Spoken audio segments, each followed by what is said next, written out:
Assalamualaikum warahmatullahi wabarakatuh. Nama saya Ega Arya Putra Suwandi, Prodi Pendidikan Bahasa dan Sastra Indonesia, tepatnya di kelas 2C 2020. Dan nomor induk mahasiswa saya yaitu 200-274-07.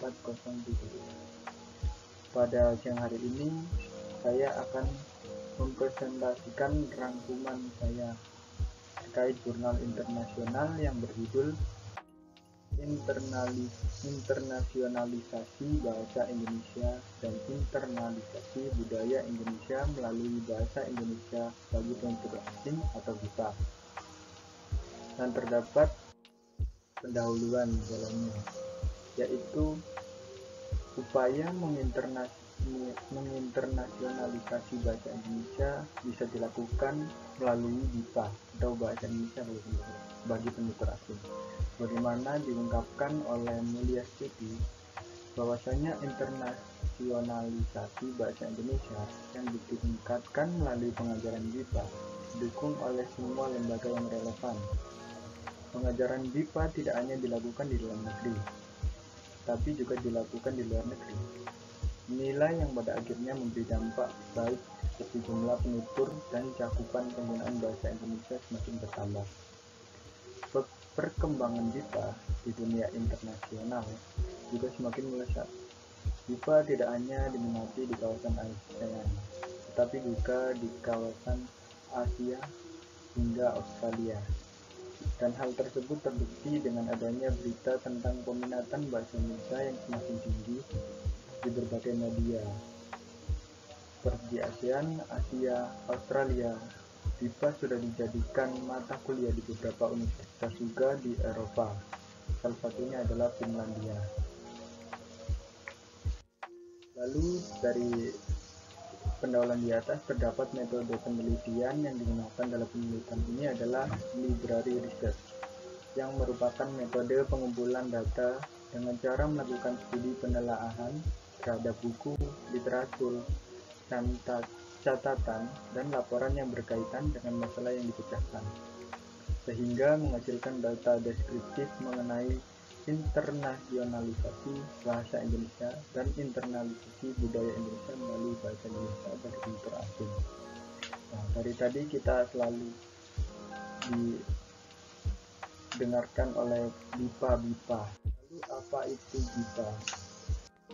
BIPA adalah program pembelajaran keterampilan berbahasa Indonesia, berbicara, menulis, membaca, maupun mendengarkan bagi penutur asing. Jadi BIPA adalah program pembelajaran khususnya untuk bahasa Indonesia yang diselenggarakan bagi penutur asing yang tidak mengetahui tentang bahasa Indonesia. Dan juga terdapat hasil dan pembahasan yaitu sebagai berikut. Urgensi bahasa Indonesia di dunia internasional. Era global ini merupakan tantangan bagi bahasa Indonesia untuk dapat mempertahankan diri di tengah-tengah pergaulan antar bangsa. Bangsa Indonesia juga harus menyiapkan diri dengan baik dan penuh perhitungan.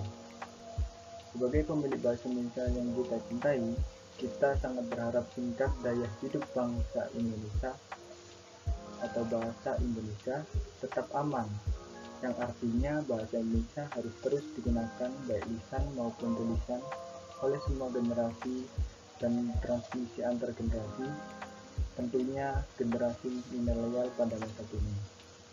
Untuk memelihara agar bahasa Indonesia ada pada tingkat aman, maka kita sebagai penutur asli bahasa Indonesia tidak hanya selalu menggunakan bahasa Indonesia, namun juga menunjukkan sikap konsisten kita dan juga sikap taat norma terhadap bahasa Indonesia itu sendiri.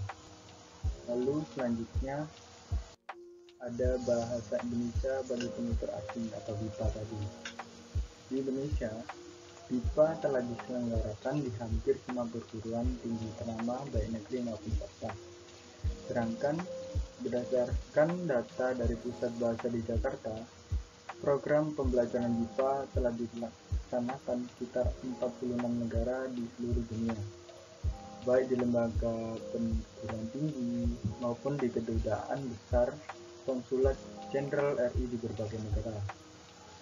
Dengan pembelajaran BIPA, penutur asing akan paham dan mengerti bagaimana struktur tata bahasa Indonesia yang benar, bagaimana melafalkannya, dan bagaimana cara menulis ejaan yang benar dan baku. Hasil akhirnya adalah tercapainya kompetensi linguistik bahasa Indonesia oleh para penutur asing, dan mereka juga dapat berkomunikasi dalam bahasa Indonesia secara wajar. Selanjutnya, internalisasi budaya Indonesia melalui BIPA. Internalisasi ini bisa dilakukan melalui program pengajaran BIPA yang tidak hanya dirancang untuk program bahasa Indonesia saja, tapi ternyata beberapa pembelajar diharapkan belajar budaya masyarakat Indonesia sehingga mereka bisa memahami bahasa Indonesia secara utuh. Jadi dengan demikian, tujuan utama program BIPA itu bukan hanya tentang bahasa, tapi juga memahami budaya-budaya masyarakat Indonesia. Melalui pemahaman budaya, belajar bahasa juga dapat terhindar dari kemungkinan terjadinya kultur shock atau benturan budaya ketika berkomunikasi dengan penutur asli seperti kita orang Indonesia. Dengan kata lain, pemahaman aspek sosial budaya juga dapat berperan dalam menumbuhkan tata krama pada diri pelajar dalam berkomunikasi dengan penutur yang asli. Dari penjelasan di atas, dapat ditarik sebuah kesimpulan sebagai berikut. Bahasa Indonesia bukan tidak mungkin akan menjadi bahasa internasional jika dilihat dari eksistensinya saat ini, di mana bangsa Indonesia dan bahasanya sendiri sudah mulai digunakan di banyak negara, bahkan dijadikan mata pelajaran wajib di sekolah dan menjadi bahasa kedua. Dengan demikian, semua pihak baik pemerintah hingga civitas akademika seperti dosen dan mahasiswa seperti kita sendiri harus bersinergi bahu-membahu saling mendukung untuk terwujudnya bahasa Indonesia yang dikenal oleh seluruh dunia. Oke, sekian dari saya. Mohon maaf bila ada kesalahan dalam pengucapan. Terima kasih. Wassalamualaikum warahmatullahi wabarakatuh.